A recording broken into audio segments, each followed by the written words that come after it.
So we are talking about powerful evidence for the existence of God. Now, one of the things that I saw a Christian, or at least a theist, say to the atheists on the Twitter feed that I'm on constantly, he said there's plenty of evidence of God and you guys just deny that it's valid, or you disregard it as good evidence. Plenty of evidence. Now, indeed, I wholeheartedly believe that is true. Now, one of the things that happened to me that I've said in other videos is that I believe personally that the Holy Spirit himself revealed to me that Jesus Christ was who he said he is, supernaturally. Now, I would hope that that would happen to you, that God himself would supernaturally turn on the lights. But that was a supernatural occurrence from a sovereign God. I'm not in control of that. I cannot promise that that will happen.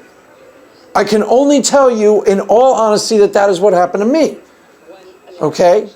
Now, I can tell you how to make that more likely to happen to you. First and foremost, humble your heart. Secondly, seek that, believe that I'm telling you the truth, and look for that. God, if you're real, if you really are who you say you are, make yourself real to me. But mean it from a place of humility. Seek, and ye shall find. Knock, and the door will be opened unto you. Now, barring a supernatural occurrence, let's just examine the evidence. The evidence that I'm going to bring up is not going to be supernatural. It's going to be stuff that you readily know to be true. All I'm going to do is ask you to open your eyes and examine it honestly. Because before I became a Christian and God turned on the lights, again, I say that, I believe when I became a Christian, God himself supernaturally turned on the lights in my heart. I 100% believe that. But before that happened, I explored atheism and atheistic philosophers fairly openly. I was curious about everything. And I started deciding that there was a God just based on evidence. Before I became a Christian, I started deciding that there was a God just based on evidence. There was much more evidence that there was a God. Now, it wouldn't necessarily be the Christian God. It would have been stuff like what William Blake said, that all religions are one. Made a lot of sense to me. That there was some sort of through line through all the world religions, wherein love was the answer, or some sort of hippie thing like that. It took God himself for me to become Christian. But if you just compare the two worldviews, atheist versus God exists, there are a lot of things in an atheistic worldview that cannot possibly, that if you examine them with your open eyes, they defy rational sense. Starting with this.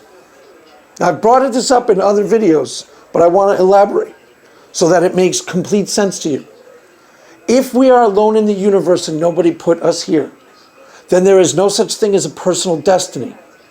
Ever. That means we're a cosmic accident. We weren't designed to be here. We weren't created with the purpose in mind. There is no meaning to us being here per se. That's the essence of existentialism. Famous phrase, existence precedes essence. In other words, you exist and then you decide what you become. Now, if you just look at that with honesty right there from the jump, just examine people like Shakespeare and Beethoven. I tried talking about this in other videos, and I just got the feeling that the people who watched it didn't understand. It belies common sense. To think that Beethoven was not designed to be Beethoven. He was not designed as a composer with that purpose in mind is completely nonsensical. It's easy to think about that with something, relatively normal.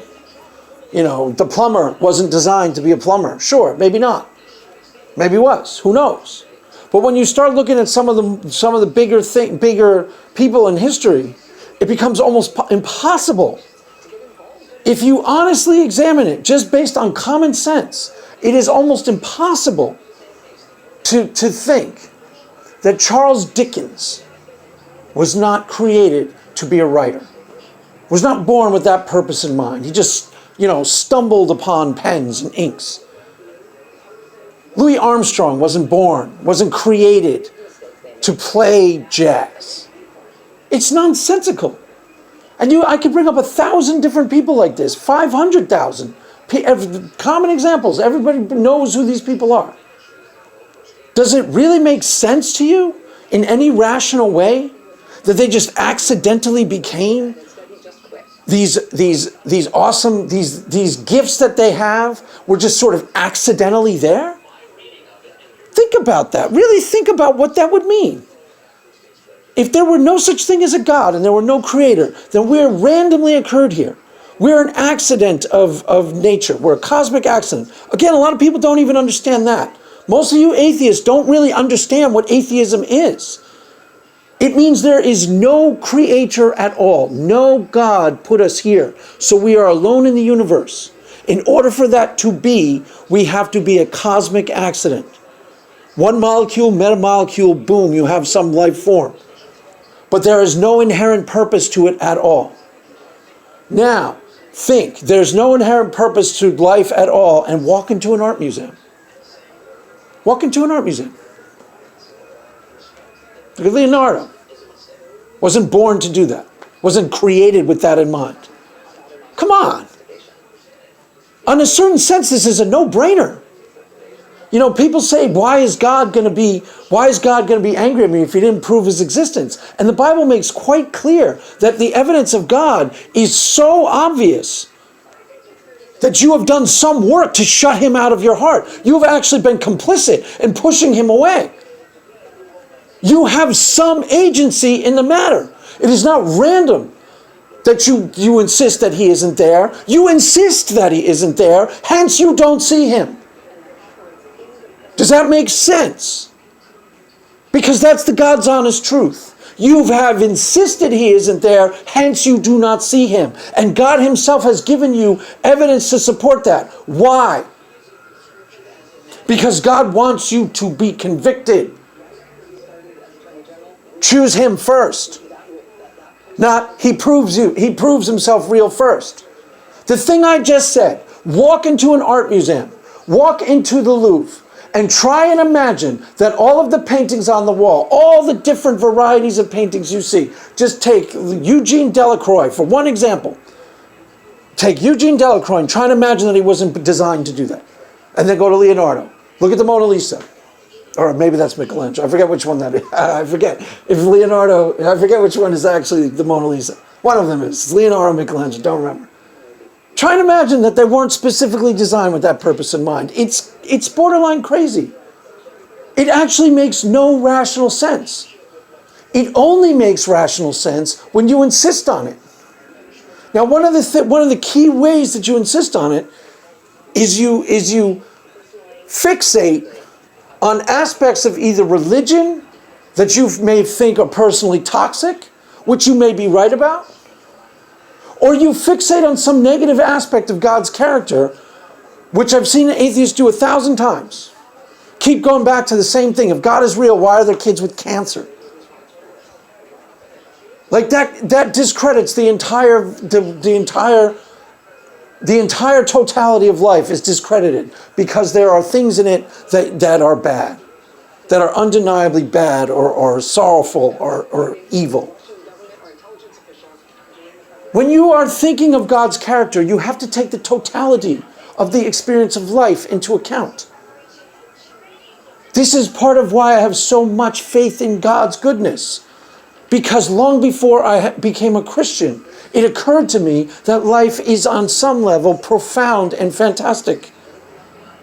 And any sort of theory that I looked into that didn't share that on some level, I knew deep down in my heart that it had to be wrong. Because I knew that on some level. I knew that before I became a Christian. Something deep inside of me knew that life was a profound gift, that it was profoundly valuable. That isn't true if the atheists are right. I looked into atheism. The best argument they could come up with for the meaning of life was to face the tragedy and the meaninglessness of it with integrity. That's true. Go look deep. Most of you atheists haven't really looked deep into your philosophies and the implications therein. You really haven't. I'm not making this up to impugn you. I'm telling you the God's honest truth. You have no idea what the full implications of no God means. It means there is absolutely no inherent meaning to life whatsoever. It's an accident. You can decide to do with it what you want. So people think it's liberating. It's only liberating if you find religion so overwhelmingly oppressive that you needed to be liberated from it. Maybe that's why God allowed the idea to begin with. Because maybe on some level that needed to occur. Not every single anti-theist was bad. Maybe Voltaire was good. He wasn't necessarily an atheist. You know? He was more critiquing the power of the church and how the church oppressed people. And I'm not necessarily denying that there is a dark side to religion. But keep in mind, when you impugn the character of God, you are in some level rejecting the author of life in all of its mystery and awesomeness, in all of its profundity, in all of its glory, in all of its beauty. You are throwing that away to some degree by pretending that it isn't there. You do not realize how much, because you aren't really fully engaging with the full implications of your theory. I've seen this with Richard Dawkins 1,000 times. He ducks the hidden implications of atheism.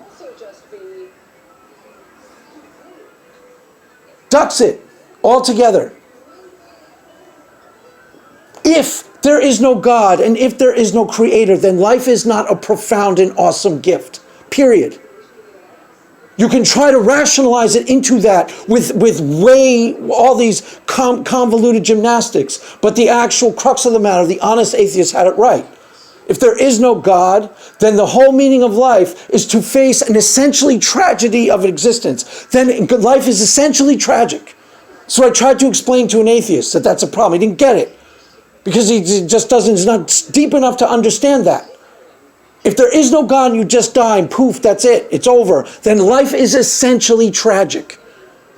And every single person who has ever really looked at life knows deep down inside that that's not true. And if you don't know that, then I invite you to learn that. Because you're in bigger trouble than you realize.